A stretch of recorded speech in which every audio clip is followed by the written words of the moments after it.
আরে সাব এই দেখো এটাই দাদির ঘর। আরে এত বড় ঘর, কে আছো ঘরে? বাইরে এসো এখন। এখন আবার কে এলো? আরে তোমরা সব কি বলতে এসেছো? আমরা কেন এসেছি? আরে বলো তোমরা, আমরা কেন এসেছি? আমরা পুলিশ অফিসার। তুমি এখন একটা কথা বলো, এত কম টাইমের মধ্যে এত বড় ঘর কি করে করলে? কি হলো বলো? হ্যাঁ হ্যাঁ বলো, আমাদের হাত থেকে বাঁচতে পারবে না তুমি। চলো, এখন তো বুড়ির কাজ শেষ। এত কম টাইমের মধ্যে এত বড় ঘর করে ফেলেছে। আরে বলো, আরে হ্যাঁ বলো, আরে বলো কি হলো বলো। আরে তুমি চুপ করে দাঁড়াও এখন। কি হলো তাড়াতাড়ি বলো, তাড়াতাড়ি বলো, নাহলে তোমার ঘরের দেয়াল জিসিবি দিয়ে ভেঙে ফেলবো। দাঁড়াও এখনই আমি বলছি।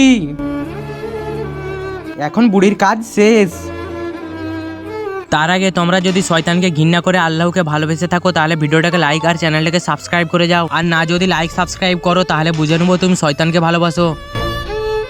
আরে সব এই দেখো, আমার নকারের বডির পাশ বিক্রি করে আমি এত বড় ঘর পেলেছি।